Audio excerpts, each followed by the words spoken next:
My self Balani आसन। मैं last 32 years से अकाउंट्स पढ़ा रहा हूँ।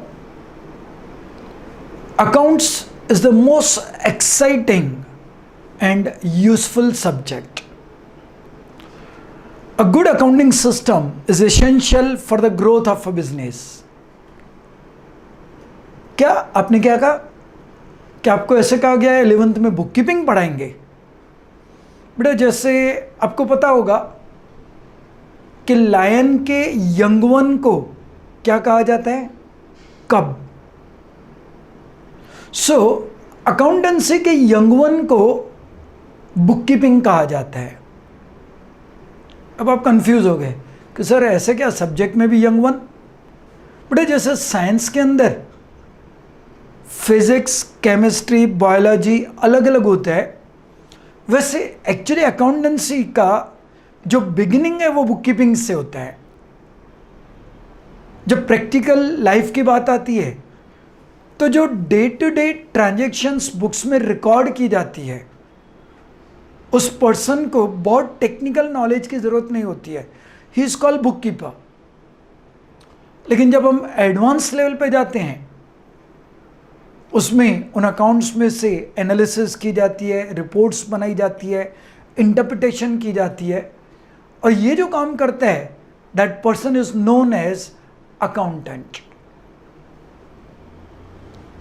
सो accountancy is the essence for the growth of a business. कुछ बच्चे कभी कभी ऐसा कह देते हैं कि सर अगर हमें अकाउंट्स या बुक कीपिंग नहीं आता हो तो क्या डिफरेंस होगा? बट एक छोटा सा एग्जांपल देता हूं। मेडिकल लाइन का मुझे बहुत नॉलेज नहीं है।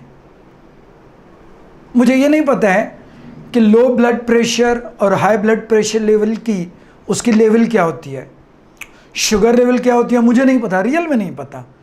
But I don't bother. क्यों? कभी भी मुझे तकलीफ होती है, doctor is there to help me, वो मेरी डायग्नोसिस कर लेते हैं। But think of book keeping, accounts. एक डॉक्टर को अकाउंट्स का नॉलेज नहीं है, अकाउंटेंट ने कुछ गलतियां कर दी, doctor can not make the excuse. अगर अकाउंट्स ने कहीं पे गलत रिजल्ट दिखा दी, उसकी वजह से कहीं पे गलत टैक्स पे की गई थी, सपोज कम टैक्स पे की गई थी, तो पनिशमेंट उस क्लाइंट को मिलेगी, मतलब डॉक्टर को होगी, उसके अकाउंटेंट को नहीं। You can't make the excuse कि मुझे बुक कीपिंग नहीं आता है, मुझे अकाउंट्स नहीं आता है। सो यू कैन अंडरस्टैंड कि बुक कीपिंग का नॉलेज कितना ज़रूरी है।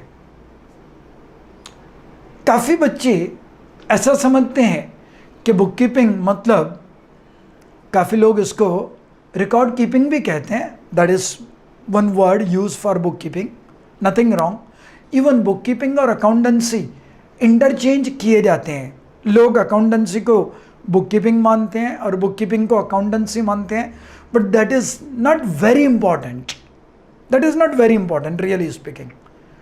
आपको क्या नॉलेज है, दैट इज इंपॉर्टेंट। तो जो बेसिक पार्ट है वो 11th में सिखाया जाएगा, जिसको हम एलिमेंट्स ऑफ बुक कीपिंग कह सकते हैं। वैसे बुक में नाम आज की तारीख में एलिमेंट्स ऑफ अकाउंटेंसी लिखा हुआ है। सो बुक कीपिंग काफ़ी बच्चे ऐसे समझते हैं कि सर ये तो एक हिसाब है कि कितने पैसे आए, कितने पैसे गए। That is true. लेकिन जब हम इसको सिस्टमेटिक ढंग से सीखते हैं तो बहुत सारी चीज़ें हम उसके अंदर ध्यान से देखते हैं। कितने पैसे आए, किसके यहाँ से आए, किस पर्पस से आए। सर ये पर्पस क्या हुआ? सपोज मैंने किसी को कोई चीज़ बेच दी, I am using the word चीज़, गुड्स। आज बुक कीपिंग का सब्जेक्ट का थोड़ा इंट्रो है, तो 2-3 बेसिक वर्ड्स मैं डिफ्रेंशिएट करूंगा ही, क्योंकि बार बार लेक्चर में मैं वो वर्ड्स यूज़ करूं तो आपको समझ में भी आना चाहिए कि मैं क्या बोल रहा हूं। गुड्स वो चीज़ होती है जो कोई भी शॉपकीपर परचेस करता है सेल करने के लिए, समझ में आ रहा है? बट एक दुकानदार फॉर एग्जाम्पल क्लोथ का बिजनेस कर रहा है, तो दुकान के अंदर क्लोथ परचेस करता है सेल करने के लिए। दुकान के अंदर वो फर्नीचर भी परचेस करेगा, क्योंकि उस फर्नीचर में रैक्स में ढंग से क्लोथ रख पाएगा। वो व्हीकल भी परचेस करेगा, जिसके हेल्प से वो मार्केट जाता है, मार्केट से आता है, बिजनेस के काम के लिए कहीं भी आना जाना है। कंप्यूटर भी परचेस करेगा, जिसमें अकाउंट्स लिखे जाएंगे, जिसके थ्रू आजकल बिलिंग होती है। तो वो चीज़ें सेल करने के लिए नहीं थी। Furniture, vehicle, computer, they can not be called goods. Goods are the things which are purchase to resell them at a profit. But natural businessman का पर्पज प्रॉफिट अर्न करना ही होता है।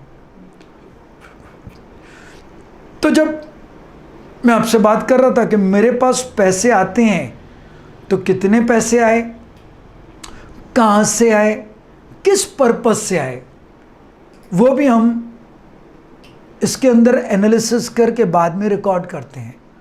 एक नॉर्मल लेमैन, अगर आप 100 साल पहले की बात सोचेंगे, तो वहाँ पे बार्टर सिस्टम था। बार्टर सिस्टम मतलब आप मुझे एक चीज़ दे रहे हैं और बदले में दूसरी चीज़ ले रहे हैं। Hundreds of years ago. बाद में मनी की इन्वेंशन हुई। मनी एक ऐसी चीज़ है जिसको आप प्रिजर्व कर सकते हो। बार्टर सिस्टम की लिमिटेशंस थी। मैं किसी को वीट दे के क्लोथ परचेज कर रहा हूं, आई एम अ फार्मर। अब दूसरे बंदे से मुझे राइस लेना है, but he doesn't need wheat, तो business is not possible, deal हो ही नहीं पाएगी। तो धीमे धीमे उस लिमिटेशन की वजह से मनी की इन्वेंशन हुई। मनी एक ऐसी चीज़ है जिसको आप प्रिजर्व कर सकते हो। करेंसी आप संभाल के रख सकते हो। आजकल तो हम बैंक में संभाल के रख सकते हैं, वैसे घर पे भी आप नोट्स 10 साल 15 साल तक रखो तो वो ख़राब नहीं हो जाएंगे। But you can not preserve the wheat for 10 years. तो जैसे मनी की इन्वेंशन हुई, बिजनेस एक्सपांड होता गया। धीमे धीमे जब बिजनेस एक्सपांड हुआ तो कंपटीशन होने लगी। उसकी वजह से क्रेडिट पे, उधार पे गुड्स की सेल होने लगी। अब राइटिंग का इंपॉर्टेंस सामने आ गया कि यार इसको तो लिख के रखना पड़ेगा। मैंने किसी को कोई चीज़ उधार पे दी है, तो कितने पैसे उससे लेने बाकी हैं, किससे पैसे लेने हैं, कितने पैसे लेने हैं, वो पूरा रिकॉर्ड होना चाहिए मेरे पास। कहीं पे मिस्टर ए बिजनेस कर रहा है, वो उधार पे गुड्स दे रहा है, मिस्टर ए का डेथ हो गया, बाद में उसका छोटा भाई या उसका सन आके बिजनेस पे बैठे, अगर रिकॉर्डेड कहीं भी उनके पास रिकॉर्डेड डेटा नहीं है, तो किससे पैसे लें, कितने पैसे लें, कैसे पता चलेगा? तो धीमे धीमे ये रियलाइज़ हुआ कि लिखा जाना चाहिए। तो ओल्डन डेज में रफ वे में लिखा जाता था। रफ वे मतलब जब पैसे हैं तो आप ऐड कर दो, पैसे जाए तो माइनस कर दो, तो बाकी बैलेंस कितना बचा वो मिल जाएगा। इसको अकाउंट्स ने बहुत ही सिस्टमेटिक वे में डेवलप किया, जिसकी वजह से कितने पैसे आए, आपको अभी ऐसे समझाना तो एक सिंपल वे में समझाऊं कि सपोज आप एक पेज के 2 पार्ट कर दीजिए। एक साइड पे पैसे आए वो लिख दीजिए, दूसरी साइड पे पैसे गए वो लिख दीजिए। जो पैसे आए उसका आप टोटल लगा देंगे, जो पैसे गए उसका टोटल लगा दो, जो पैसे आए उसके टोटल में से जो पैसे गए माइनस कर दो, तो आपको बाकी कितना कैश बचा वो मिल जाएगा। ओल्डन डेज में ये एडलेस से किया जाता था। अकाउंट्स ने उसको 2 साइड कर दी, उनका नाम रख दिया। एक साइड का नाम रखा गया डेबिट, दूसरी साइड का नाम रखा गया क्रेडिट। जब हम डिटेल में हर एक चैप्टर सीखेंगे तो हर एक अकाउंट की 2 साइड होती है, हर एक अकाउंट की। खाली कैश अकाउंट के लिए नहीं बोल रहा था कि कैश आई और गई। दूसरा एग्जाम्पल दे दूँ कि मैंने सपोज मिस्टर पटेल को गुड्स सेल की, वो एक साइड पे लिख दूंगा, मैंने 20,000 की गुड्स सेल की, बाद में उसने 4,000 की गुड्स रिटर्न कर दी, डिफेक्टिव थी, वो दूसरी साइड पे लिखूंगा। इमेजिन कर लो अगेन, एक साइड पे 20,000 लिखे हुए हैं, दूसरी साइड पे 4,000 लिखे हुए हैं, डिफरेंस 16,000। मुझे मिस्टर पटेल से अभी भी 16,000 लेने बाकी है। चलो नेक्स्ट डे पे उसने 10,000 कैश पे कर दिया, तो जिस साइड पे मैंने वो रिटर्न वाला अमाउंट लिखा था ना कि गुड्स रिटर्न आई, उसी साइड पे 10,000 लिख दूंगा।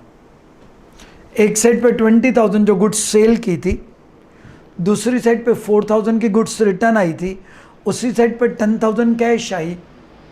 अब इन दोनों का डिफरेंस अगर आप ध्यान से देखोगे तो 6,000 रुपीज़, ये मुझे अभी भी मिस्टर पटेल से पैसे लेने बाकी हैं। इन दो साइड के नाम रखे गए, डेबिट साइड और दूसरी साइड का नाम क्रेडिट साइड। अब कौन सी आइटम कहाँ लिखनी है, बट नहीं, चलो उसके रूल्स होंगे। सर रूल्स क्यों? सपोज कंट्री के अंदर रूल्स नहीं है कि आपको किसी भी साइड पे व्हीकल चलाना है, अलाउड। इमेजिन कर लो क्या होगा, एक्सीडेंट्स।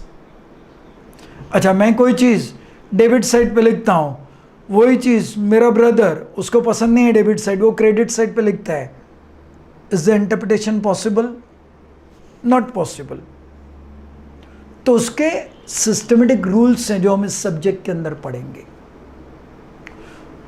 नेक्स्ट, कोई भी businessman, he will always be interested in knowing कि व्हाट इज द प्रॉफिट और लॉस। अगेन आप लोगों की इस सब्जेक्ट की बिल्कुल बिगिनिंग है बेटा। अभी इमेजिन कर लो, आप 11th में बुक कीपिंग स्टार्ट करोगे, 12th में आएगा, इसके बाद college level FY, SY, TY, उसके बाद CA का कोर्स होता है अकाउंट्स के एक्सपर्टाइज के लिए, और CA कंप्लीट करने के बाद भी चार्टर्ड अकाउंटेंट डेली लाइफ में कुछ सीखते रहते हैं। डेली उनके सामने न्यू सिचुएशन आती है, they learn something new. So you can understand what is the depth of this subject. मैं आपसे बात कर रहा था प्रॉफिट और लॉस की। Any person who is doing any business activity is always interested in earning the profit. एक normal layman के लिए प्रॉफिट क्या होता है? आप लोगों ने मैथ्स में पढ़ा था, आई थिंक मैथ्स में 5th या 6th स्टैंडर्ड में आता था, profit is equal to SP minus CP, selling price minus cost price. वो चीज़ वहाँ तक बराबर थी, नथिंग रॉन्ग। लेकिन अकाउंट्स आपको इसका बहुत कुछ डिटेल्स सिखाएगा। मैं आपको एक एग्जांपल दे रहा हूँ। सपोज मैंने कोई चीज़ 60,000 में परचेज की, 80,000 में सेल की, डिफरेंस 20,000 प्रॉफिट, बराबर। आप भी वही मान रहे हो, लेकिन बेटा ये प्रॉफिट फाइनल प्रॉफिट नहीं है। क्यों? इसके अंदर आपने खाली उस चीज़ की कॉस्ट को कंसीडर किया। जब हम अकाउंट्स पढ़ेंगे तो बहुत सारी चीज़ें सीखनी है। मेरे दुकान के बिल्डिंग की रेंट होगी, मेरे स्टाफ की सैलरी होगी। अगर दुकान मेरा खुद का है तो रेंट नहीं होगी, डेप्रिसिएशन होगा। सर ये फिर क्या नया आ गया? बट इसको डेप्रिसिएशन को मैं सिंपल वर्ड्स में समझाऊं। सपोज मैंने दुकान में 2 लाख रुपए, 2 लाख रुपीस का फर्नीचर परचेज किया, और वो फर्नीचर एक्सपेक्टेड 10 साल तक चलेगा। तो एक्चुअली ये 2 लाख रुपीस मेरा एक्सपेंस है, लेकिन 10 ईयर्स का। आई डोंट हैव टू पे ₹2 lakh every year. I purchase furniture worth ₹2 lakh, which is going to be useful for next 10 years. तो हर साल का मेरा expense 20,000. This is called depreciation. I know all of you are beginner. काफ़ी बच्चे सोच रहे हैं सर एक्सपेंस तो हम कैश में पे करते हैं ना, जैसे स्टाफ को सैलरी देते हैं वो कैश में देनी पड़ती है, कैश से दो या चेक से दो, है एक्सपेंस। लाइट का बिल, इलेक्ट्रिसिटी चार्जेस कैश में पे करो, चेक से पे करो, आजकल तो ऑनलाइन पेमेंट भी कर देते हो, वो एक्सपेंस। सर ये डेप्रिशिएशन तो हमने किसी को पे नहीं किया, बट अब वही हमें सीखना है। वही मैंने कहा 11 से स्टार्ट हो के जब TY और उसके बाद CA लेवल तक अकाउंट्स आता हो तो प्रॉफिट गिनना ऐसा इतना ऐसे भी नहीं होगा ना कि simply profit is equal to SP minus CP। मैक्स के हिसाब से वो कुछ भी गलत नहीं था, वो उस टाइम की आपकी एक मैच्योरिटी लेवल थी। आज वो सिखाया गया तो मुझे आपको सिखाने में थोड़ा इजी लग रहा है, शायद आपको वो नहीं सिखाया गया होता ना तो शायद मैं इतना भी नहीं समझा पाता, या मैं समझा पाता आप समझ नहीं पाते। दूसरा क्वेश्चन, प्रॉफिट या लॉस के लिए एक और एग्जांपल दे दूं। जब हम अकाउंट्स स्टडी करेंगे तो हमारे सामने एक क्वेश्चन ये भी आएगा कि प्रॉफिट और लॉस कब गिनना चाहिए। सर कब मतलब क्या हर एक ट्रांजैक्शन के बाद? ट्रांजैक्शन मतलब इन सिंपल वर्ड्स लेन देन। मैंने आपसे फर्नीचर लिया, आपको उसके बदले पैसे दिए, कैश दी, इट इज कॉल्ड ट्रांजैक्शन। अगर मैंने उधार पे फर्नीचर लिया तो भी ट्रांजैक्शन है। मैंने कैश की पेमेंट नहीं की है, ये पेमेंट खाली पोस्टपोन की गई है, कुछ दिनों के बाद 15 दिन 20 दिन 1 महीने के बाद मुझे आपको पैसे देने तो पड़ेंगे, so we call it credit transaction. हर एक चीज की हम इस सब्जेक्ट में एनालिसिस करेंगे, सीखेंगे। तो मैं भी बात कर रहा था प्रॉफिट या लॉस कब ढूंढना चाहिए, तो बेटा जब ये सब्जेक्ट हम डिटेल में डिस्कस करेंगे वहां पे मैं आपके साथ डिस्कस करूंगा कि प्रॉफिट या लॉस हम हर एक ट्रांजैक्शन के बाद नहीं गिन सकते, it is calculated yearly. Why? वो वहां पे तो डिटेल में डिस्कस करेंगे ही, यहाँ पे एक छोटी सी हिंट दे दूं कि अकाउंट्स के बनाने के, बुक कीपिंग बनाने के पर्पस अलग अलग पर्पस है जो शॉर्ट में अभी मैं डिस्कस करूंगा। One of them is to know, rather I will say to make the business policies. Business policy जानने के लिए मुझे प्रॉफिट या लॉस जानना ज़रूरी है फ्यूचर प्लानिंग के लिए। All of you will agree कि हर एक बिजनेस के अंदर सीजनल इफेक्ट्स होते हैं। सीजनल बिजनेस में खाली क्रैकर्स का बिजनेस, अम्ब्रेला का बिजनेस, वूलन क्लोथ्स का बिजनेस सीजनल नहीं होता है, हर एक बिजनेस सीजनल है। आप किसी क्लोथ मर्चेंट से पूछेंगे ना तो आपको कहेगा कि 4 मंथ्स में उनका कई बार बिजनेस रिमेनिंग 8 मंथ्स से ज़्यादा होता है। वो 4 मंथ्स दिवाली, लगन गाड़ो, जारे मैरिजेस हुए, ऐसे टाइम पे उनका बिजनेस रिमेनिंग 8 मंथ से ज़्यादा होता है। अब मैं अपनी पॉइंट पे आ रहा हूँ, किसी पीक सीजन में उसका अच्छा था प्रॉफिट हुआ, उसने देखा अच्छा था प्रॉफिट हुआ है, वो कैलकुलेट किया, नेक्स्ट मंथ सिलेक्ट सीजन थी, उसने देखा लॉस हुआ है, उसका नेक्स्ट मंथ भी सिलेक्ट सीजन है, लॉस। अब वो ऐसे डिसाइड कर दे कि यार ये बिजनेस तो अब काम का नहीं रहा, मैं ये बिजनेस बंद कर दूं, तो उसने गलत डिसीजन लिया। सर ईयरली क्यों? तो ईयर के अंदर ना सभी सीजनल इफेक्ट्स आ जाते हैं। 1 year consists of 12 months which includes all the 4 seasons। तो खाली क्लोथ के अंदर नहीं, think of fruit merchant, mangoes का सीजन समर में, तो सभी फ्रूट वालों का हाईएस्ट बिजनेस मैंगो के सीजन में होता है। बाकी टाइम भी लोग फ्रूट खाते हैं, लेकिन मैंगोज के सीजन के अंदर समर सीजन में उनका बिजनेस बहुत ही ज़्यादा होता है। तो बेटा ये बुक कीपिंग के अंदर हम बहुत सारी चीज़ें वहाँ पे डिस्कस करेंगे। अब नहीं चले आपके माइंड में एक क्वेश्चन आएगा कि सर बुक कीपिंग सीख रहे हैं तो उसके एडवांटेजेस खाली यही हैं, तो मैं शॉर्ट में आपको उसके एडवांटेजेस डिस्क्राइब कर रहा हूँ। बट बुक कीपिंग के काफ़ी एडवांटेजेस हैं। जैसे मैंने आपको कहा कि प्रॉफिट और लॉस नॉर्मल पर्सन क्या मानता है कि जैसे मैंने अभी आपको कहा 60,000 की कोई चीज़ मैंने परचेज़ की, 80,000 में सेल की, तो 20,000 प्रॉफिट। लेकिन चलो एग्जाम्पल में चेंज कर देता हूँ। सपोज मैंने 4 व्हीकल परचेज किए 1 lakh rupees each, 4 lakh rupees में। मैं व्हीकल का बिजनेस करता हूँ, बाइक बेच रहा हूँ। अब मैंने उनमें से 3 बाइक 1,30,000 ईच सेल कर दी।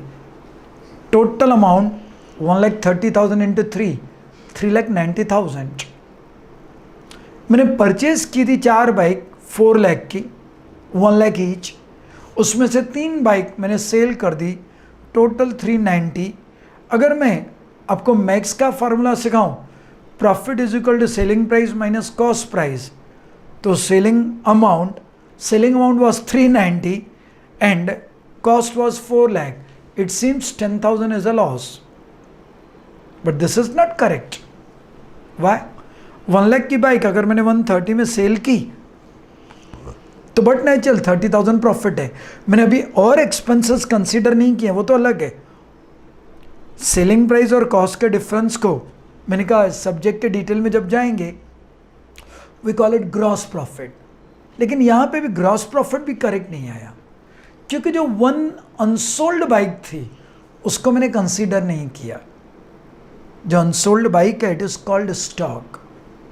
तो बेटा आप नॉर्मल ले में अगर वो प्लस माइनस वाले मेथड से जाएगा ना, तो शायद ये सब चीज़ें वो ध्यान से कंसीडर नहीं कर पाएगा।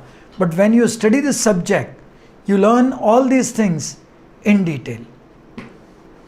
तो जो अनसोल्ड स्टॉक होता है उसका भी रिकॉर्ड मिलता है। लोग स्टॉक रजिस्टर मेंटेन करते हैं, रजिस्टर से उनको पता चल जाता है कि अंदर दुकान में कितनी गुड्स पड़ी है, कितनी वैल्यू की पड़ी है। उससे उनको बिजनेस करने में बहुत सी हेल्प मिलती है। We call it stock register. तो अकाउंट्स के काफ़ी एडवांटेजेस हैं।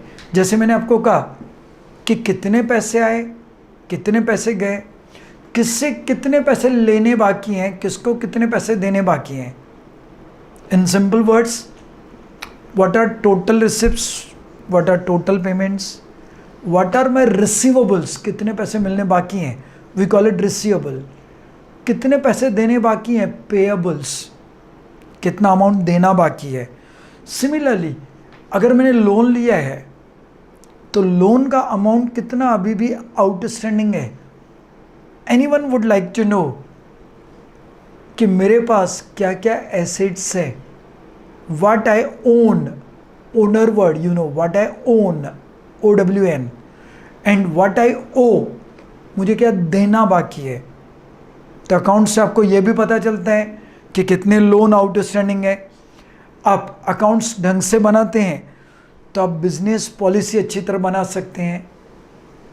Then you can come to know about wastage of any resource. हमारे पास जो रिसोर्सेज हैं उसका प्रॉपर यूज हो रहा है या नहीं। अगर आपके पास ढंग से अकाउंट्स बने हुए हैं तो आप ये भी जान सकते हैं। इसकी डिटेल स्टडी एडवांस लेवल पे कॉस्ट अकाउंटिंग के मेथड से आती है। But if you are intelligent तो कई बार आप बुक कीपिंग नॉर्मल में से भी थोड़ी सी आपको आइडिया तो आ जाती है कि आपके रिसोर्सेज उनका प्रॉपर यूज़ हो रहा है कि नहीं हो रहा है। अनदर थिंग कि गवर्नमेंट कई बार हमें टैक्स के बेनिफिट्स देती है, डिडक्शंस देती है। अगर आप प्रॉपर बुक कीपिंग रखते हो तो आपको ये पता होगा कि कहाँ पे हम टैक्स एडवांटेज ले सकते हैं। Accordingly you can manage your business policies. मैं टैक्स की चोरी नहीं कर रहा हूँ, लेकिन गवर्नमेंट के रूल्स का मैं बेस्ट यूज़ कर रहा हूँ। एक चार्टर्ड अकाउंटेंट को लोग फीस पे करते हैं क्यों? वो टैक्स चोरी नहीं करवाते, they make the best use of the government rules. वो आपको सिखाएंगे, आपको बताएंगे कि यार इस तरह से ये ट्रांजैक्शन तू करेगा तो उसमें टैक्स बेनिफिट होगा। जैसे अभी मैंने आपको बताया कि कोई एसेट की लाइफ 5 साल है, मैंने 2 लाख का फर्नीचर लिया था, शायद मैंने 10 साल का हो, 10 साल तक वो 2 लाख चलेगा, तो हर साल का डेप्रिसिएशन 20,000। तो डेप्रिसिएशन का बेस्ट यूज़ कैसे करें, कब कौन सी एसेट को रिप्लेस किया जाए, ये सब चीज़ें गवर्नमेंट पॉलिसीज़ के हिसाब से यूज़ करना, वो चार्टर्ड अकाउंटेंट आपको हिंट देता है, उसी के तो वो लोग पैसे लेते हैं कि आप कहाँ पे पैसे इन्वेस्ट करो जिससे आपको टैक्स के बेनिफिट्स हो। तो अगर आपके पास ढंग से अकाउंट्स हैं तो आप इन सब चीज़ों का बेस्ट यूज़ कर सकते हैं। Even you can come to know what is your income, what is your income tax, what is your taxable income. ये सब टेक्निकल वर्ड्स हैं जो मैंने ट्राई किया था कि कम से कम यूज़ करूं, लेकिन ये चीज़ अगर बतानी है तो ये टेक्निकल वर्ड्स, टैक्सेबल इनकम कि जिस इनकम पे मुझे टैक्स पे करनी है, कुछ इनकम्स एग्जेम्प्टेड होती है, उस पर टैक्स नहीं होती है, then we have to learn all these things. Of course वो सब के सब चीज़ें 11th में नहीं आएगी, कुछ 12th में आएगी, कुछ कॉलेज लेवल पे आएगी, और कुछ अगर आप आगे स्टडी कर रहे हो तो सीए जैसे प्लेसेस पे आएगी। Then very very important, books of accounts can be use as legal evidence whenever there is a need। कहीं भी कुछ डिस्प्यूट हुआ तो बुक्स ऑफ अकाउंट्स कोर्ट के अंदर प्रेजेंट करके मैं उसको as a legal evidence use कर सकता हूँ। बहुत ही एक अच्छा एडवांटेज आप समझ सकते हैं। सिमिलरली अगर अकाउंट्स रखे जाए तो आपको ये पता चलेगा कि किसी ने गलती से गलती तो नहीं कर ली है। सर ये गलती से गलती कर लिया मतलब मिस्टेक कर ली है, और वो गलती से की हो ना तो इट इज कॉल्ड मिस्टेक। अगर जानबूझ के गलती की हो तो वी कॉल इट फ्रॉड, गोलमाल की है। तो बेटा अगर आपके पास अकाउंट्स होंगे ना तो आपके पास स्टॉक का रजिस्टर होगा, स्टॉक पता चलेगा, आपको कैश का पता चलेगा, बैंक बैलेंस का पता चलेगा। तो किसी भी पर्सन ने, स्टाफ हो और कोई आदमी हो, किसी ने आपके बिजनेस का कहीं पे मिसयूज़ किया होगा या कई बार गलती से गलती हुई होगी, मतलब वो फ्रॉड नहीं किया है, मिस्टेक हो गई है, लेकिन आपके पास अकाउंट्स होगा तो आप इन सब चीज़ों को अच्छी तरह से आराम से ढूंढ पाओगे। सो अकाउंट्स सीखना क्यों ज़रूरी है वो मैंने कहा। लास्ट पॉइंट इंट्रो के अंदर, 11th के अंदर कई बार बच्चे मुझे कहते हैं कि सर आजकल तो अकाउंट्स कंप्यूटर पे बनाए जाते हैं ना, तो हमें सीखने की क्या ज़रूरत है। बेटा एक चीज़ बताऊं, computer is not a God.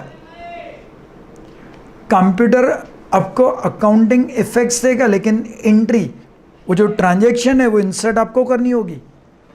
आपको अगर अकाउंट्स नहीं आता है तो आप कंप्यूटर पे अकाउंट्स में नहीं बना पाओगे। बेसिक नॉलेज, जब हम सब्जेक्ट स्टार्ट करेंगे आई विल डिस्कस कि फाइनेंशियल ट्रांजैक्शन होगी, उसकी जर्नल एंट्री होगी।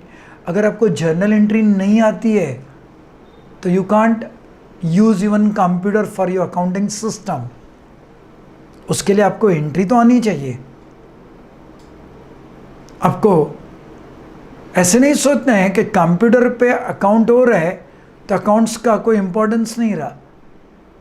कंप्यूटर खाली, जब हम वो सब्जेक्ट डिस्कस करेंगे तो मैं आपको समझाऊंगा कि जर्नल एंट्री होती है, ट्रांजैक्शन की जर्नल एंट्री होती है, या फिर किसी सब्सिडियरी बुक में लिखा जाता है, उसके बाद उसकी पोस्टिंग होती है, अकाउंट के अंदर लिखा जाता है।